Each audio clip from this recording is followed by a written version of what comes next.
ومن كانت الدنيا همه، جو دنیا کو اپنی زندگی کا ٹارگٹ بنا لے، دنیا کو اپنا مقصد حیات بنا لے، جو صرف دنیا ہی کے بارے میں سوچتا رہے، دنیا ہی کمانے کے چکر میں لگا رہے، آخرت کی کوئی فکر نہ، آخرت کی کوئی تیاری نہ کرے، اللہ کے پیارے نبی کیا فرماتے ہیں؟ اللہ رب العالمین جعل له فقرہ بین عینیہ، اس کی آنکھوں کے سامنے فقیری آ جائے گی، وہ کروڑ پتی بھی بن جائے، ارب پتی بھی بن جائے، بے شمار دولت کا مالک بن جائے، لیکن ہمیشہ اسے یہ ڈر ستائے گا کہ کہیں میں غریب نہ ہو جاؤں، کہیں میں فقیر نہ ہو جاؤں، میری دولت مجھ سے چھن نہ جائے، میری سلطنت ختم نہ ہو جائے، میری تجوری لوٹ نہ جائے، میرا بینک بیلنس کم نہ ہو جائے۔ یہی فکر اسے راتوں میں سونے نہیں دے گی، اسے دولت تو ملے گی، سکون نہیں ملے گا، وہ راتوں کو نیند کی گولیاں کھا کر سوئے گا۔ گرمی کا موسم تھا، مئی جون کا مہینہ تھا، 600-700 کلومیٹر کا سفر کرنا تھا، دنیا کی سپر پاور سے لڑنا تھا، آسان کام نہیں تھا۔ اللہ کے نبی نے صحابہ کرام سے کہا من جہز جیش العسرا، اس لشکر کی تیاری میں جو تعاون کرے گا محمد رسول اللہ اسے جنت کی گارنٹی دے رہے ہیں۔ بعض صحابہ بڑے غریب تھے، انہوں نے سوچا ہم تو کوئی لاکھ پتی نہیں، کوئی کروڑ پتی نہیں ہے، ہم تو روز کھانے والے اور روز ختم کر دینے والے لوگ ہیں، اس میں اللہ کے نبی اتنی بڑی بشارت دے رہے ہیں، جنت کی خوشخبری مل رہی ہے، ہم کیا کریں؟ انہوں نے رات میں اوور نائٹ کام کیا، اس سے 1 مٹھی 2 مٹھی جو لے کر کے آتے ہیں، منافقین مذاق اڑاتے ہیں، اتنا لمبا سفر کرنا ہے، اتنا بڑا خرچہ ہے۔ اللہ کے نبی فرماتے ہیں لو انفق احدکم مثل احد ذهبا، اگر تم احد پہاڑ کے برابر بھی سونا خرچ کر دو، میرے ان غریب صحابہ نے اللہ کی راہ میں جو 1 مٹھی جو دیا ہے تم اس کے برابر نہیں پہنچ سکتے۔ پیاری تھی، اسلام کا پودا کمزور تھا،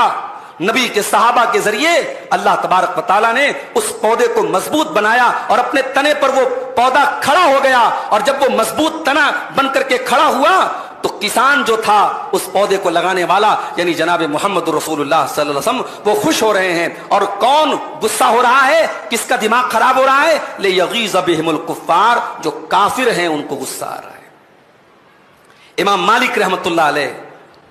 اسی آیت سے استدلال کرتے ہوئے کہتے ہیں کہ صحابہ کو گالی دینے والا کافر ہے، صحابہ سے بغض رکھنے والا کافر ہے، کیونکہ قرآن کیا کہہ رہا ہے لیغیظ بہم الکفار، کہ ان سے غیظ و غضب اور ان سے غصہ کون کرتا ہے؟ کافر کرتا ہے۔ اس ملک میں جہاں ہم نے بڑی شان و شوکت سے ہماری حکومتیں رہی ہیں، ملک کے چپے چپے پر ہماری یادگاریں ہیں، یہ لال قلعہ، یہ جامع مسجد، یہ تاج محل، یہ قطب مینار، یہ ہماری اس تاریخ کی عظمت کے گواہ ہیں۔ اور آج آپ کہاں کھڑے ہیں میرے بھائیو؟ آج حالات یہ ہیں کہ آج آپ اپنی جان کی، اپنی عزت و آبرو کی حفاظت کی بھیک مانگ رہے ہیں، اپنی مسجدوں کے اور اپنی عبادت گاہوں کے تحفظ کے لیے آپ دوسروں کے در پہ کاسا لے کے کھڑے ہیں۔ یہ ذلت و پستی کیوں آئی ہمارے ہاتھ میں میرے بھائیو؟ یہ رسوائی کیوں دیکھنی پڑی ہمیں؟ کیونکہ ہم نے گناہ کر کر کے، اللہ کو ناراض کر کر کے، اللہ کی نافرمانی کر کر کے ہم نے ذلت و رسوائی کو مول لے لیا ہے میرے پیارے ساتھیو۔ ہمارے دل سخت ہو گئے ہیں، اتنے سخت ہو گئے ہیں کہ ان مشکل حالات میں بھی ہماری برائیوں میں کوئی کمی نہیں آ رہی ہے، برائی کا گراف برابر بڑھ رہا ہے۔ ہونا تو یہ چاہیے تھا اتنے مشکل دور میں ہماری قوم کے اندر سدھار آتا، ہماری نوجوان نسل کے اندر سدھار آتا، مگر مرض بڑھتا گیا جوں جوں دوا کی۔ ہماری قوم کے اندر سدھار آنا تو بڑی دور کی بات ہے، ہر طریقے کا بگاڑ، ہر قسم کی برائی ہماری قوم کے اندر دن بدن بڑھتی چلی جا رہی ہے۔ یہ مبارک پور کی سرزمین، یہ مئو کی سرزمین، یہ بنارس کی سرزمین، جہاں کی اسلامی تہذیب، جہاں کا اسلامی پردہ، جہاں کی دینداری کے لوگ مثال دیتے تھے، آج وہ ساری غیرت، پردہ اور حیا کا جنازہ دھیرے دھیرے نکلتا چلا جا رہا ہے۔ فتنوں کے اس دور کی طرف اشارہ کرتے ہوئے اللہ کے نبی صلی اللہ علیہ وسلم فرمایا بادروا بالاعمال فتنا كقطع الليل المظلم، اے میری امت کے لوگوں تم نیک عمل کرنے میں جلدی کرو، تم نیک عمل کرنے میں دیر نہ کرو، اس سے پہلے کہ فتنوں کا دور آ جائے۔ جب فتنوں کا دور آ جائے تو ہو سکتا ہے تمہیں نیکی کرنے کا موقع بھی نہ مل سکے،